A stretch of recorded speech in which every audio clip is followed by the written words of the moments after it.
अभिनेत्री ऋता दुर्गुळे घराघरात पोचली ते दुर्वा या मालिकेमुळे, पण तिला खरी ओळख मिळाली ते फुलपाखरू या मालिकेमुळे. या मालिकेत तिने साकारलेली वैदेही ही भूमिका चांगलीच गाजली. तर तिची आणि मानस म्हणजेच अभिनेता यशोमान आपटेची जोडी प्रेक्षक आजही विसरू शकले नाहीयेत.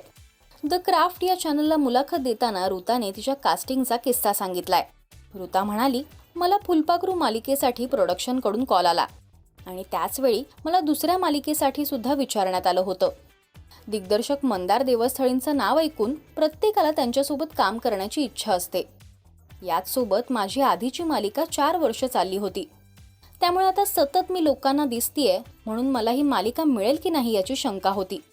तरीही मी माझा व्हिडिओ शूट करून ऑडिशन दिलं आणि मला लगेचच कळवा असंही सांगितलं आणि माझं सिलेक्शन झाल्याचा कॉल मला आला.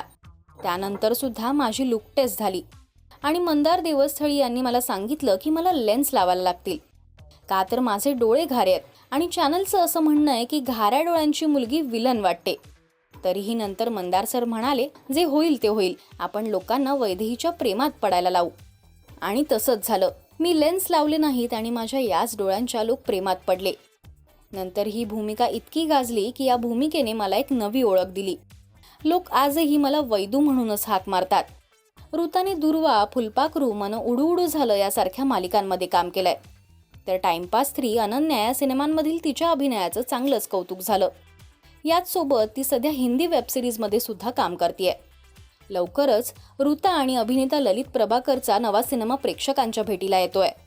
वैयक्तिक आयुष्यात ऋताने लग्न केलं ते हिंदी डायरेक्टर प्रतीक शहा सोबत. प्रतीक हा अभिनेत्री मुग्धा शहा यांचा मुलगा. ऋता नवऱ्यासोबतचे गोड क्षण सोशल मीडियावर प्रेक्षकांसोबत शेअर करत असते. तुम्हाला ऋताची फुलपाखरू ही मालिका आठवतेय का? हे मला कमेंट्समधून नक्की सांगा. मराठी टेलिव्हिजन विश्वातील बातमी, अपडेट्स आणि गॉसिपसाठी तुम्ही सबस्क्राईब करा राजश्री मराठी शोबज.